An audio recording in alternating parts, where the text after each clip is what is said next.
Bonjour à chacun, bonjour à tous et bienvenue à la revue de presse. Choix des chefs de village et de quartier, la Sénat, la Commission électorale nationale autonome, règle enfin la question laissée en suspens. Depuis les communales de 2020, la désignation des CV et des CQ va finalement se résoudre. La Sénat donne le quota par parti, annonce. La nouvelle tribune, la boussole, viendra préciser que l'instance organisatrice des élections répartit les 5294 sièges entre 3 partis politiques, à savoir l'Union progressiste Le Renouveau, le Bloc républicain, les Forces Cori pour un Bénin émergent. En toute confidentialité, le patrimoine révélera que l'Union progressiste Le Renouveau part avec 2517 sièges, le Bloc républicain avec 2062 sièges et bien sûr la portion congrue pour les FCBE, les Forces Cori pour un Bénin émergent, 715 sièges. Une répartition qui affiche un grand absent, le parti Les Démocrates. La raison en est simple, il n'était pas encore né. Restons avec le parti de M. Paul Roumpet pour annoncer aux téléspectateurs que ce parti s'est fendu d'un communiqué en cours de semaine, notamment le jeudi 21 novembre 2024, pour apprécier la situation sociale et politique du Bénin. Un communiqué déjà disséqué par nos confrères de la boussole, des confrères qui y voient des relents d'une fronde nocive, comme en 2019, 2020 et 2021.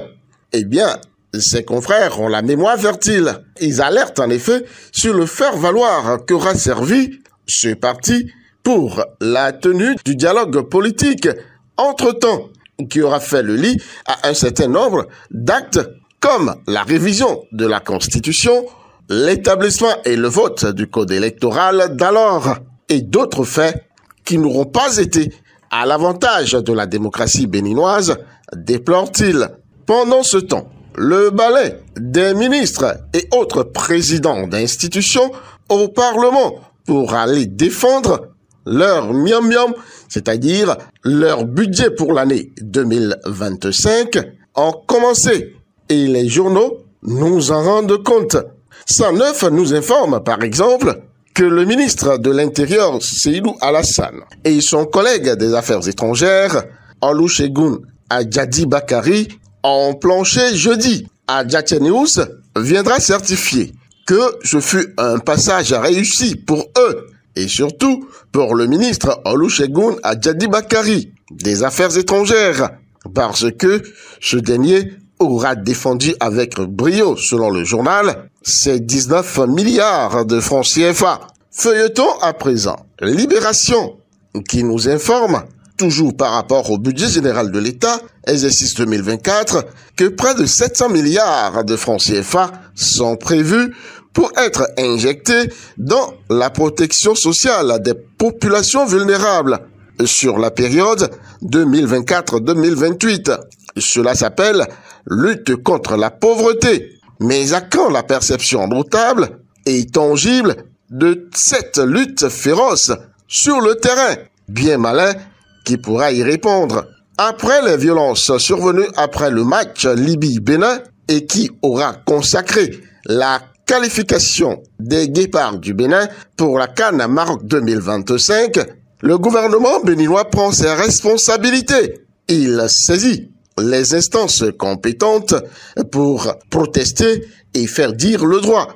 Mais ceci n'empêchera pas qu'un autre or, le sélectionneur national du Bénin, de rêver, nous apprend Soleil Bénin Info, qui nous rapporte, citation, « Au rêve de ramener la canne à la maison », dit Guénot Aurore.